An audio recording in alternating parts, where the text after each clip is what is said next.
Have you ever thought about where your produce comes from? Most grocery chains receive produce from various local and national farmers. In fact, there are about 3.4 million farmers in the United States today. But of that staggering number, only 45,000 are Black farmers. At the Better Buggy, we are a proud group of Atlanta-based Black-owned farmers, selling produce locally and nationwide. Our easy-to-navigate online platform makes it easy for you to make a one-time purchase or to simplify your life by subscribing to our weekly produce box. Whichever frequency you choose, you can order with confidence, knowing you'll receive 100% organic farm-fresh produce.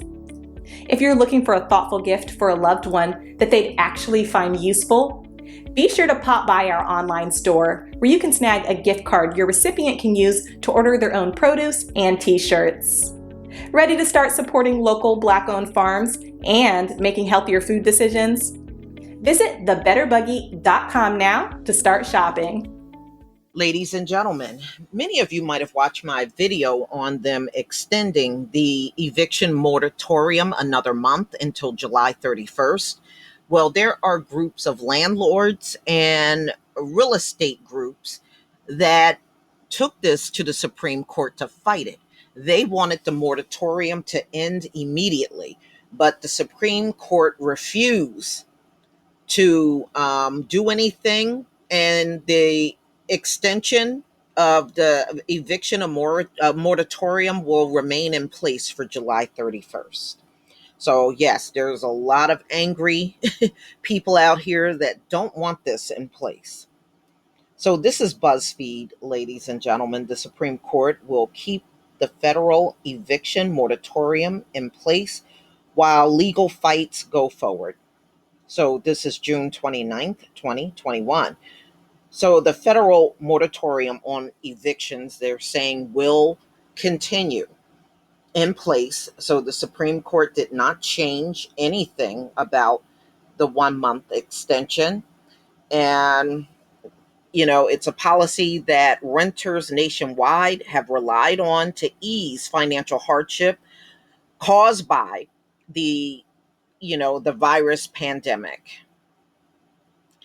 So the moratorium, which was adopted by the Center for Disease Control, if you remember, they were the ones that extended it to June 30th.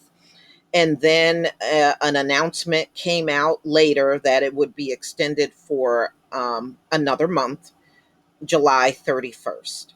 So in the Supreme Court, it was 5-4. And justices refused to intervene in the ongoing fight brought by landlords and real estate industry groups that sued over the policy. The Supreme Court order means that the moratorium will stay in place for now, and the case will continue in lower courts. So really, to be honest with you, if the Supreme Court didn't do anything, I doubt if the lower courts will do something, or change. I don't believe they will. They'll go along with the Supreme Court. So Kavanaugh, he wrote a 1-paragraph concurring statement making it clear that he agreed with the challenges who had sued that the moratorium was unlawful, but that the CDC's decision to specify that the latest extension would be the last one persuaded him that the court shouldn't step in now.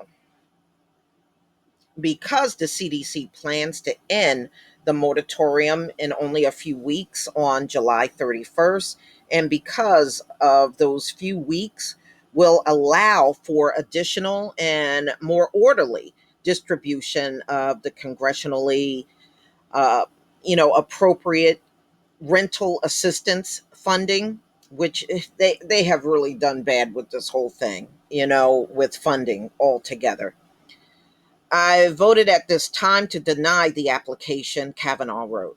Although the real estate industry groups that sued didn't get the immediate order lifting the moratorium that they asked for, the National Association of Realtors released a statement calling the outcome a massive victory for property rights because it would still come to an end soon.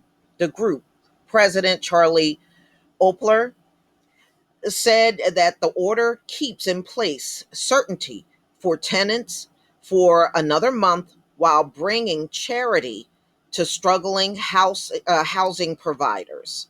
All right.